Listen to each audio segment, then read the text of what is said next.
quando eu pego o livro, eu vou examinar quem é o autor do livro. Então eu tenho que ter o cuidado de olhar. O autor é Maria Helena Diniz. O título do livro: Compêndio de Introdução à Ciência do Direito. É importante que eu saiba a edição, o ano, o editor. Então eu procuro dentro do livro e vejo, ó, ele está na 20ª edição. Qual é o ano da publicação? 2011. Quem é o editor? A Saraiva. Tá certo? Então, qualquer aluno, gente, tem que ter o trabalho de saber o nome do autor do livro, o último nome do autor do livro. Porque quando vocês forem fazer a bibliografia, vocês vão começar pelo último nome, que é o nome Diniz. Que na hora de escriturar a bibliografia, o Diniz vai ser em letra maiúscula, que é em caixa alta, com uma vírgula, e o restante do nome, Maria Helena. Tá certo?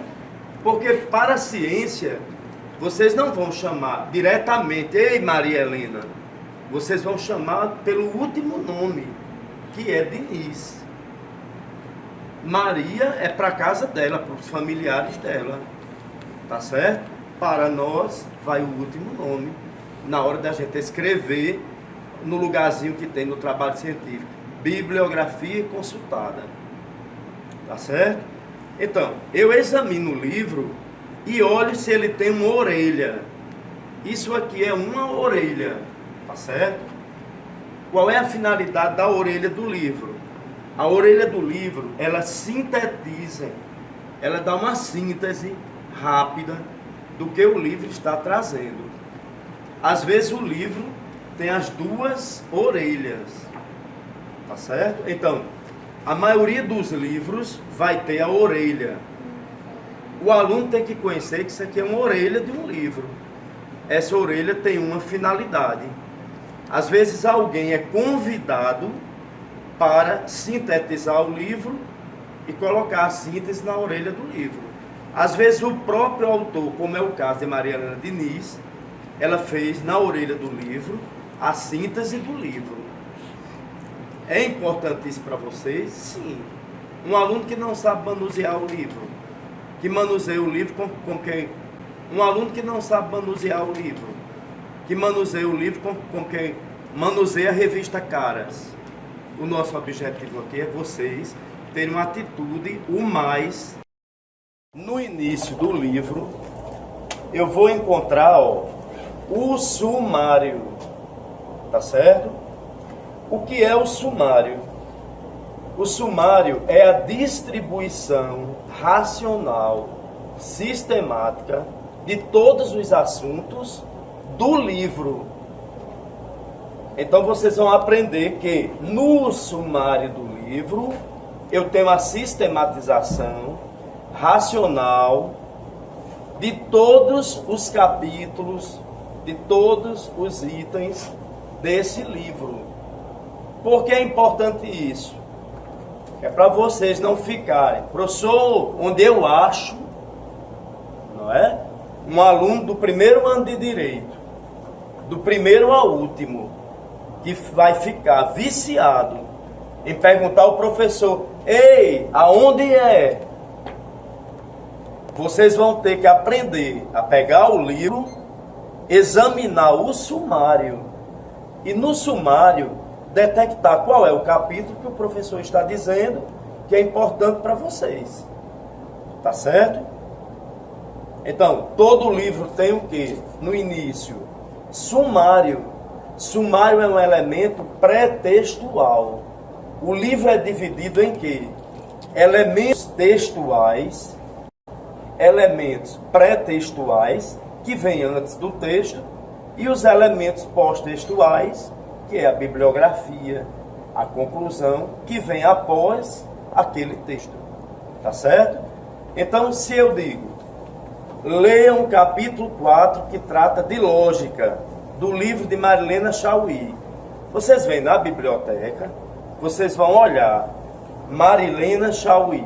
O último nome, Chauí. Tá certo? O título do livro, Convite à Filosofia. Abrem o livro, identificam, olham a apresentação do livro, entram no sumário. No sumário vocês vão encontrar o quê? Cada capítulo. Às vezes é dividido por unidade, unidade 1, unidade 2, unidade 3. Às vezes vai ser dividido em capítulo, capítulo 1, capítulo 2, capítulo 3.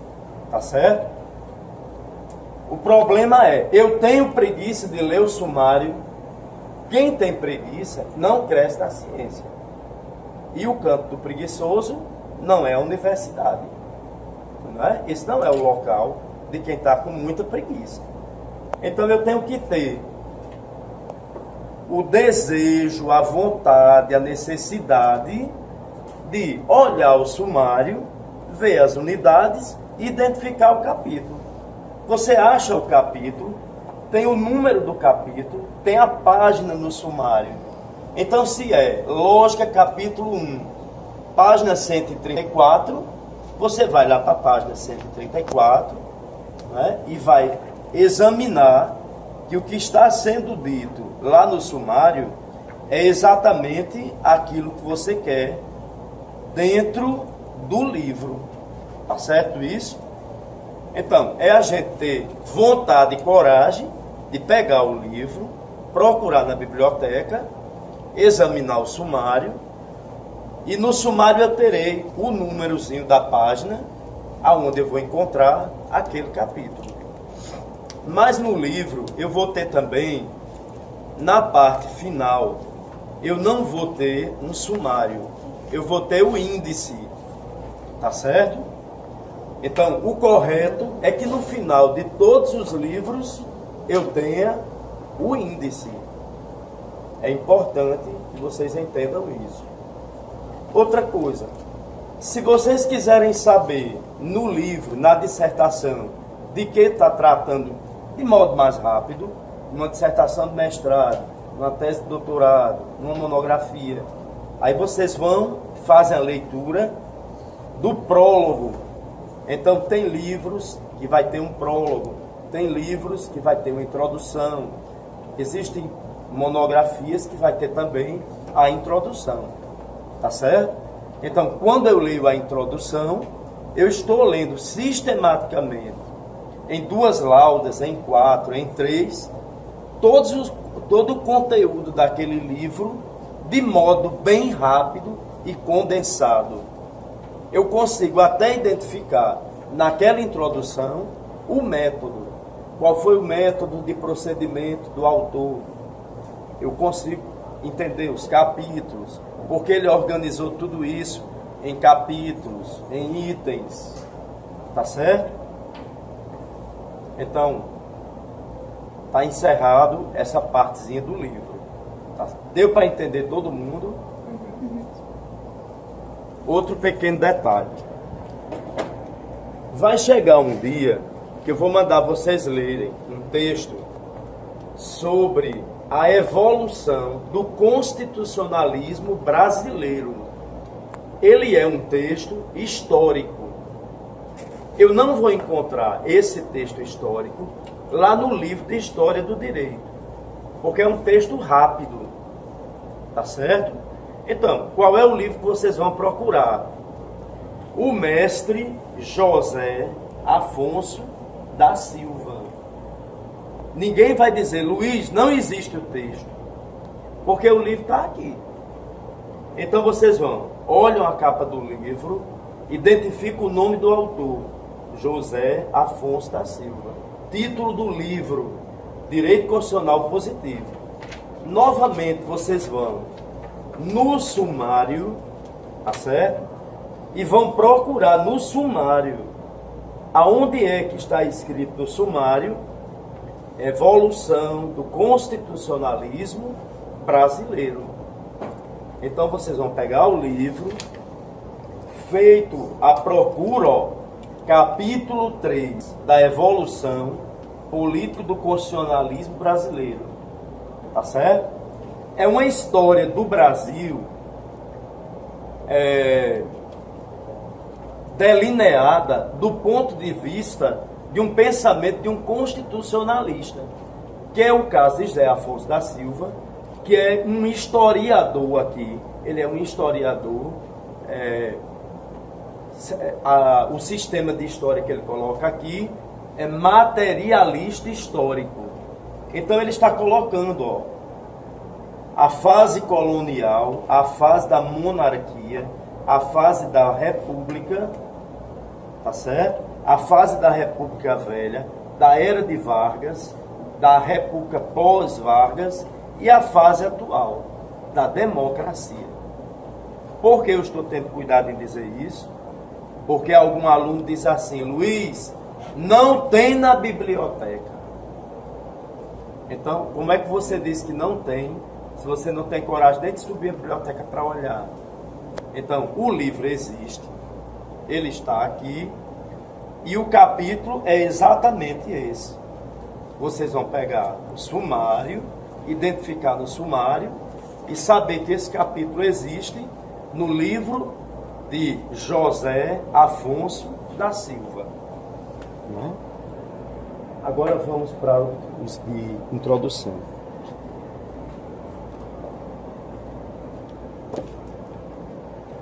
Vejam bem, o nome da nossa disciplina é Teorias do Direito, tá certo?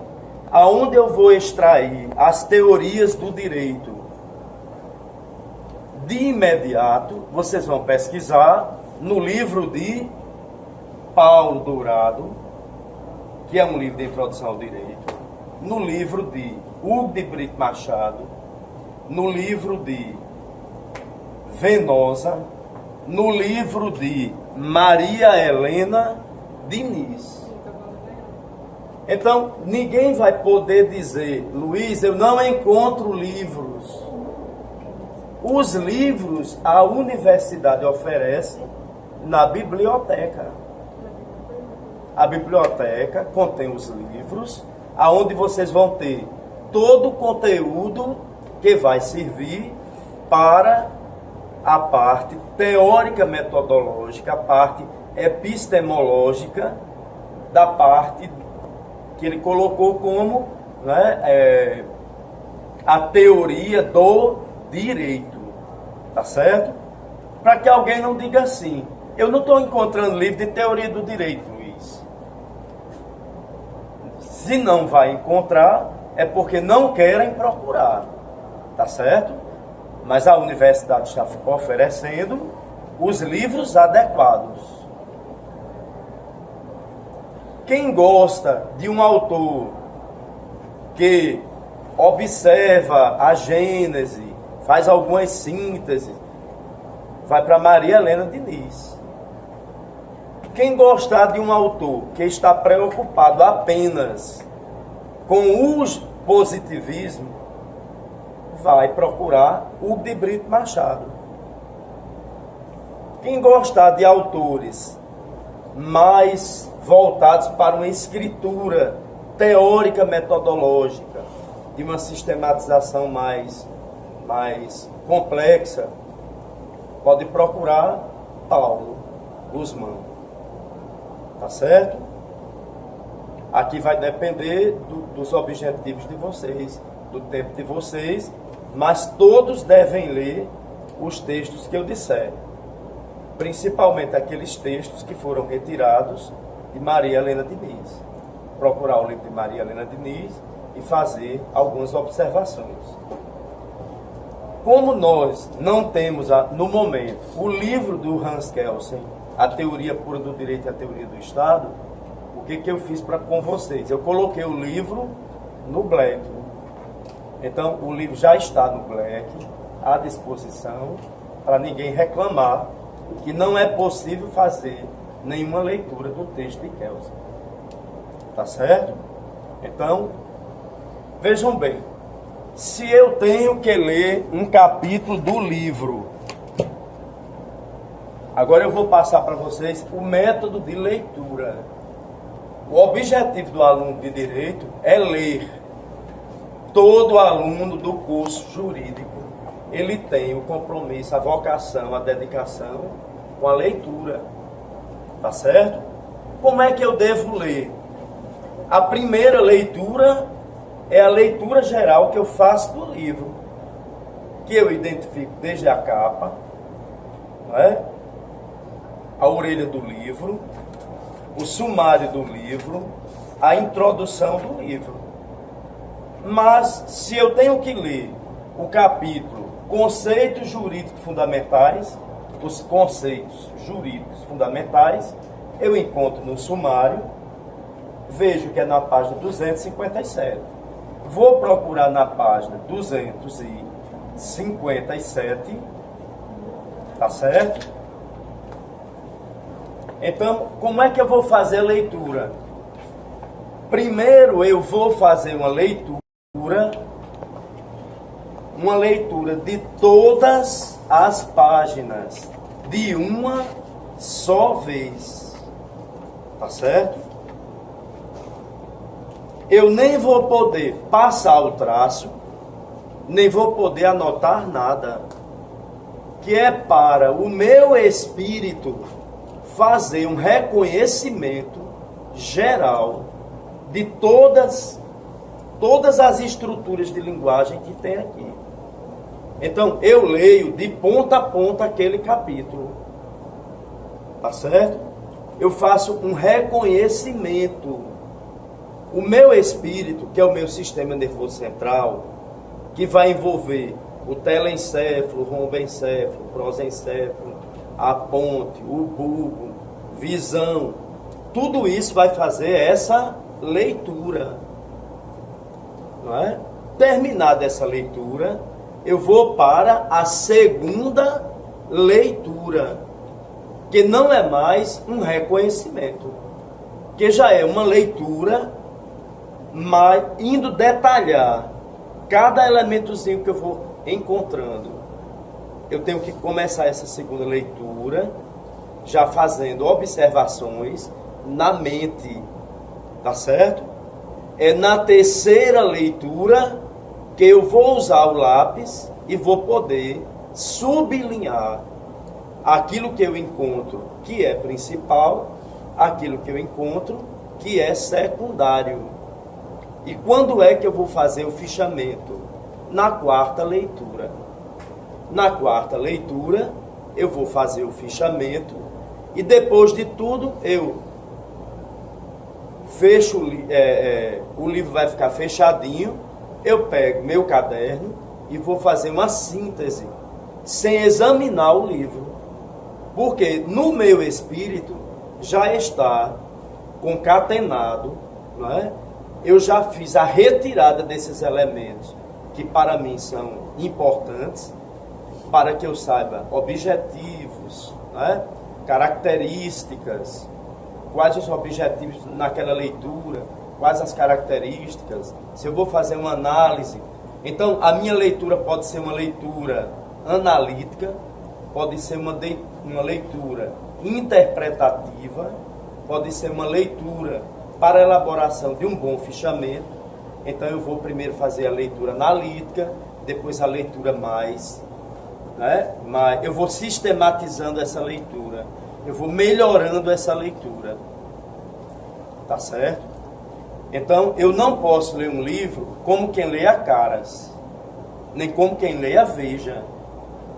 A leitura desses textos, eu vou fazer uma primeira leitura de reconhecimento, depois uma leitura bem sistematizada, uma terceira leitura que vai ser mais analítica, mais profunda, para naquela quarta leitura fazer a leitura interpretativa. Aí eu vou ter condições de fazer o quê? Fichamentos, sínteses, resumos, que durante o período desses 5 anos vocês farão, né? Sínteses, resumos, fichamentos desses livros. Então, por que eu estou ensinando isso? É para vocês não fazerem leituras viciadas. Aquelas leituras, vocês vão passar 1 hora, 2, e não vai adiantar de nada. Porque vocês não apuram, né, o espírito de vocês na leitura do texto, com bem propriedade, no sentido de uma vocação de ser um bom leitor. Não é? A gente tem que ter, pelo que faz, paixão, vocação, dedicação e responsabilidade. Um curso jurídico tem que ser feito com muita paixão, muita responsabilidade, muita dedicação. E não como se vocês estivessem dentro, não é, de uma festa. O momento é de reflexão, de cuidado. Vamos para outra observação. A Constituição. Deixa eu ver se me deixei. Está aqui.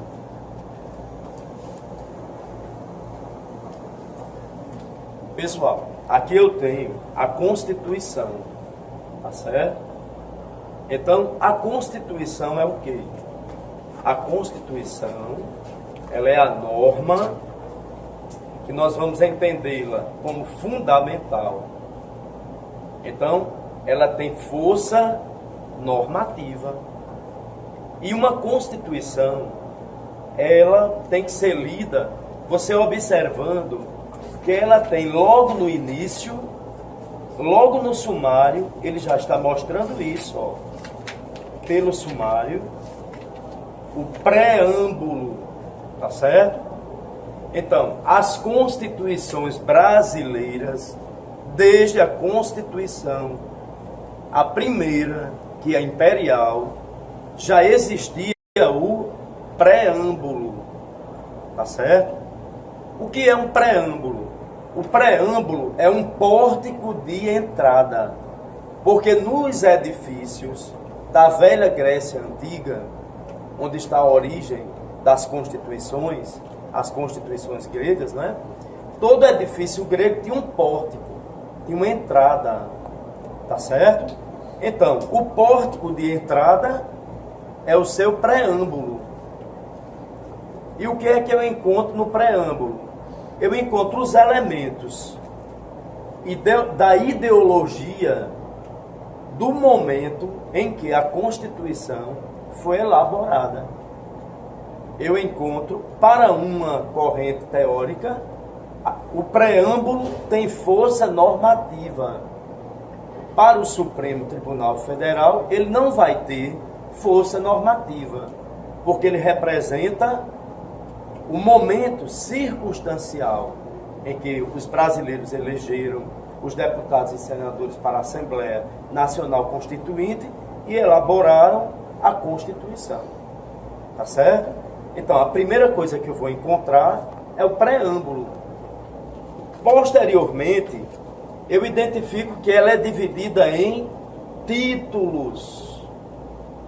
A divisão pelo sumário é que a nossa Constituição é dividida em títulos, depois capítulos. Então eu tenho títulos, capítulos, as seções, tá certo? Vocês vão chegar em casa, olhar isso com cuidado. Numa Constituição eu tenho os títulos, ela está toda sistematizada. Não é? A razão sistematizou em títulos e depois, dentro dos títulos eu tenho o quê? Os capítulos. E nos capítulos eu vou ter o quê? Eu vou encontrar, não é? As seções. A Constituição, ela é um animal vivo. Ela é um organismo vivo. Ela não pode ser morta. Se eu deixo a Constituição lá na prateleira e não uso para nada, então ela vai ser um animal morto, um cadáver. Ela tem que estar sendo interpretada e lida constantemente para que ela se torne um animal vivo. Tá certo? Então ela tem um sangue bom. Ela tem uma vida. Quem vai dar a vida?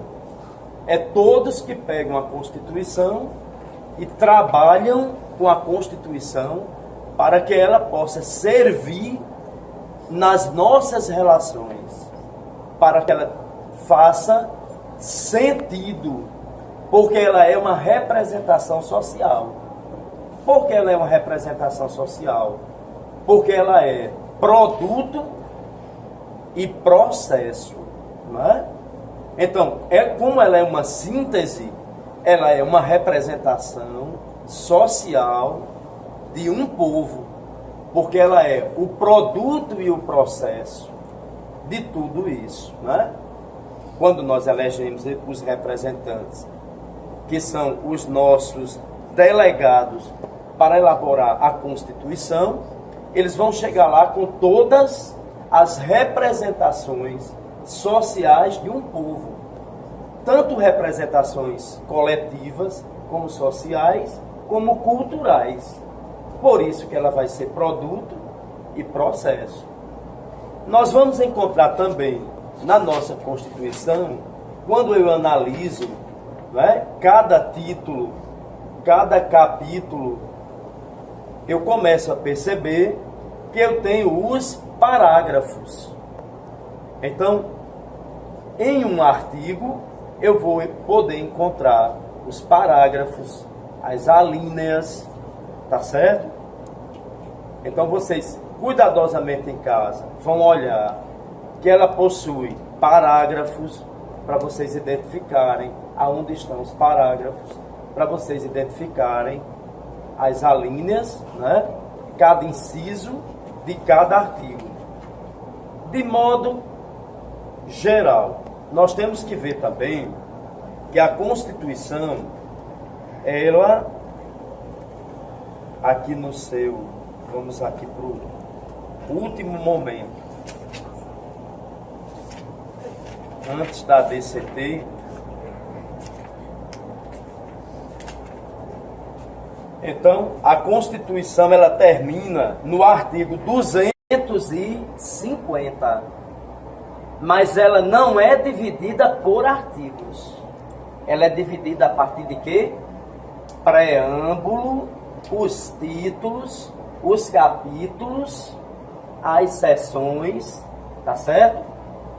Sendo que dentro de tudo isso, eu vou ter 250 artigos.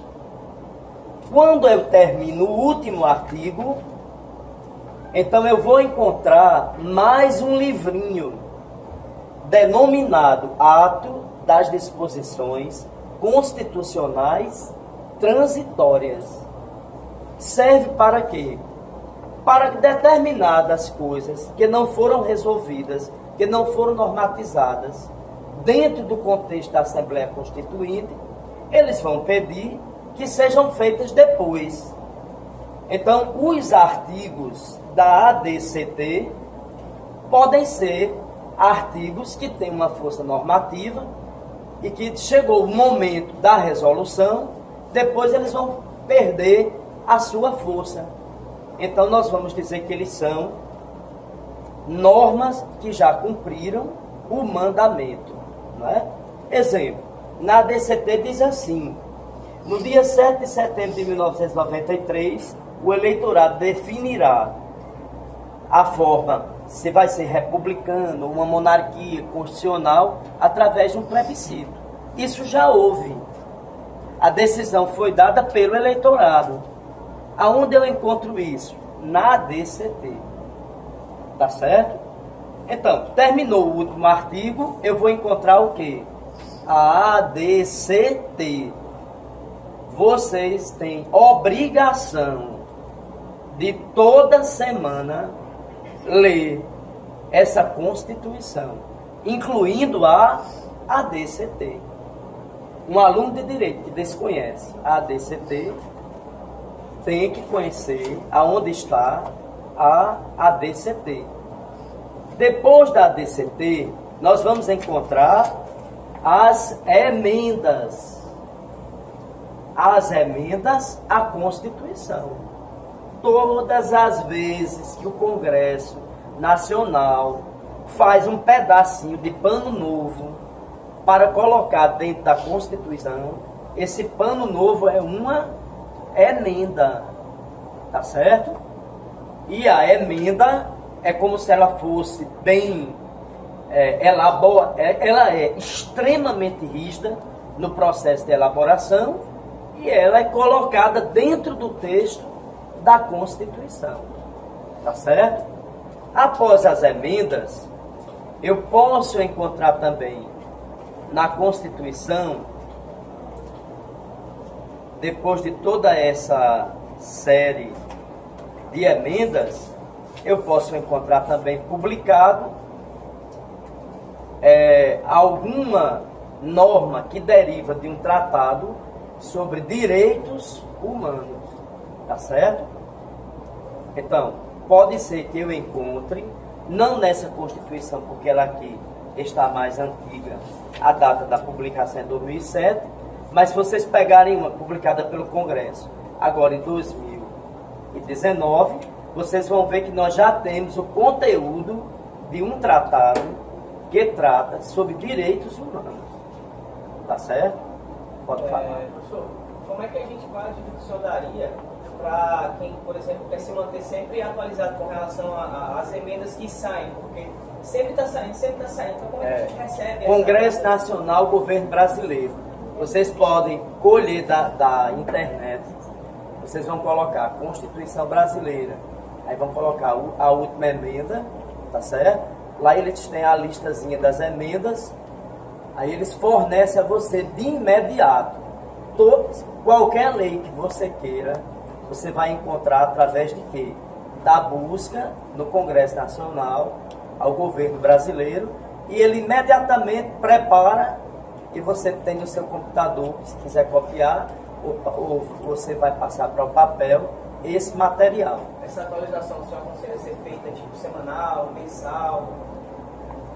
Eu sempre faço as minhas atualizações de 2 em 2 meses, tá certo? Porque eu não sou muito, eu tenho uma certa aversão a computador e eu prefiro ficar comprando a Constituição assim que sai uma emenda nova. Então eu quero logo ter o papel na mão, porque eu posso riscar, eu posso anotar, eu posso comparar, né?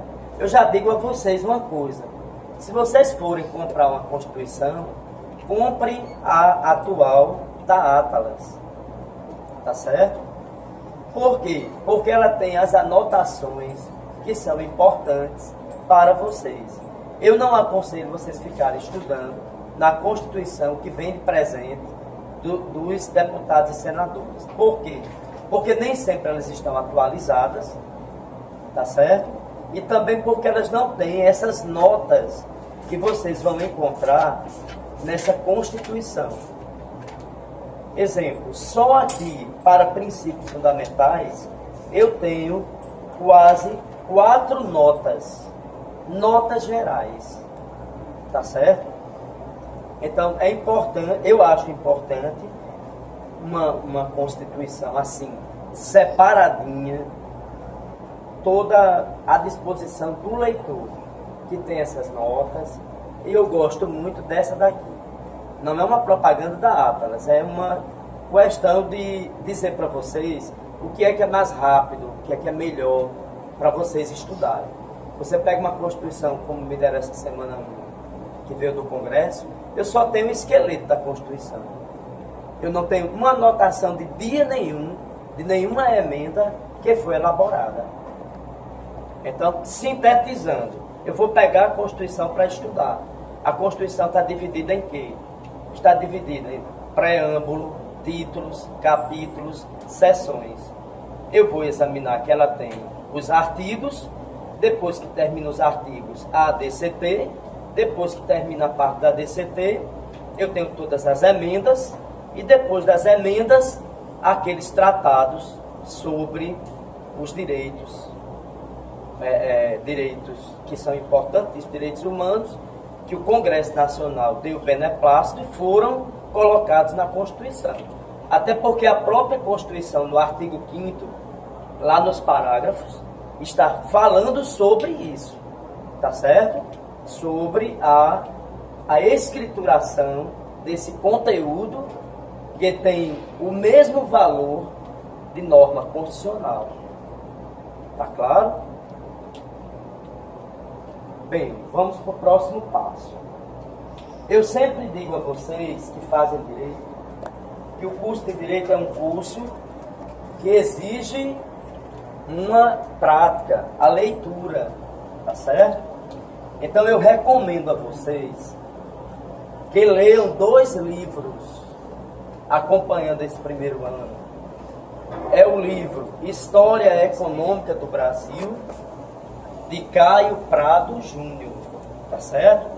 Caio Prado Júnior é um dos explicadores do Brasil, que através do método do materialismo histórico, dialético, explicou o Brasil no início do século XX.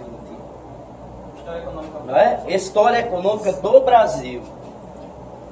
Vejam que a Universidade Potiguar comprou o livro, colocou na biblioteca para ficar à disposição de vocês. Um bom estudante de direito tem que ter conhecimento da evolução política, administrativa do seu país através de um comentador respeitado, de um pesquisador extremamente respeitado, que é o caso de Caio Prado Júnior, tá certo? A Universidade Potiguar, pensando também nessa formação, que é a formação intelectual do aluno, colocou na biblioteca outro livro importante, Darcy Ribeiro, não é? O Povo Brasileiro, que é um livro explicativo, é um livro que resume um pouco 3, tá certo? Vocês vão perceber que o Darcy Ribeiro fez a leitura anterior de Casa Grande e Senzala, de Gilberto Freire, fez a leitura anterior do livro do pai do Chico Buarque de Holanda, que é Raízes do Brasil, de Aurélio Buarque, o livro Raízes do Brasil, e do livro do Caio Prado Júnior. Então, para ele escrever O Povo Brasileiro, ele teve toda uma formação anterior desses 3 teóricos, que são os primeiros 3 grandes explicadores do Brasil. Porque Casa Grande Senzala dá uma explicação através de um método, né, que é um método culturalista, de Gilberto Freire. O livro O Povo Brasileiro, o método é o método de Weber, se chama método tipológico, e Caio Prado Júnior utiliza o materialismo histórico e o materialismo dialético para explicar a evolução política e econômica do Brasil. Então, não há o que reclamar. A biblioteca aqui contém exatamente os livros que nesse primeiro programa, nesse primeiro período de História do Direito e Teoria Geral do Direito, vocês necessitam para fazer a construção do pensamento teórico e metodológico que vai acompanhar vocês durante o resto dos 5 anos de curso. Tá certo? Procurem sempre terem essa racionalidade, essa perseverança, essa vontade de estudar, porque a nossa salvação nesse país será através do estudo. Não é? É a arma que nós temos, é o estudo. Não existe outra. Está claro isso? Então vamos descer e continuar a outra aula.